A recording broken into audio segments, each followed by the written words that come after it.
Right now, only on 4, a man convicted of sexually assaulting an 11-year-old years ago now works for Hidalgo County, and his employers had no idea until we brought it to their attention, since they don't do criminal background checks on every employee. We're investigating tonight. It's the largest county in the Rio Grande Valley, with more than 3,000 employees in positions from maintenance to clerical, law enforcement, and administrators.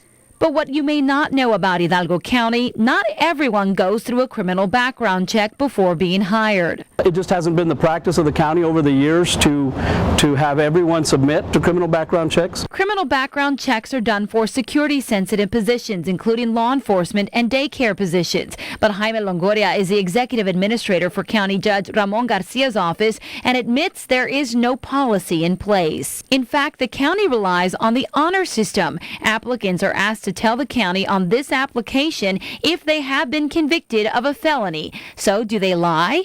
If they were to lie on this, there's no way of really knowing, right? Well, if there's if it's been proven, if we're able to prove that there's falsification of the answers, then certainly that administrator, that department head, it's within their realm to go ahead and dismiss them immediately.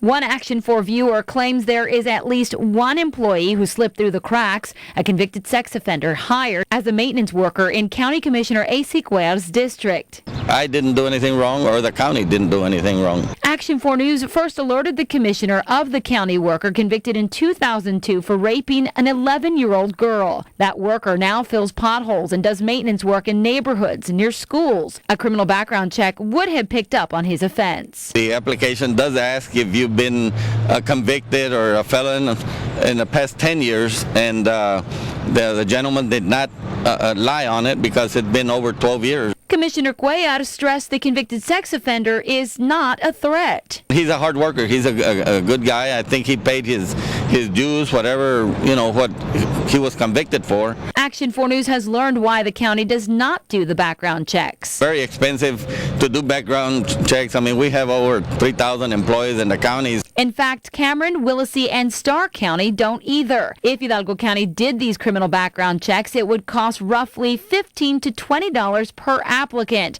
At nearly 3,000 employees, that could cost you, the taxpayer, upwards of $40,000. Since we launched this Action 4 News investigation, the cost might be worth it. What I will say is we are currently updating our policy manual, and we are looking at all of our personnel policies, and I certainly have been reassured by our human resources director that as these kinds of situations come up, then they will flag these policies and bring them up for review.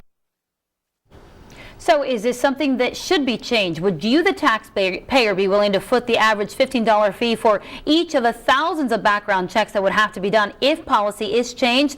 That would average about $45,000 for background checks in Hidalgo County alone. But again, that's not even including all of the applicants for each position. Sound off now on my Facebook page and on Twitter at MarcyKGBT, where more than 12,000 people are already following.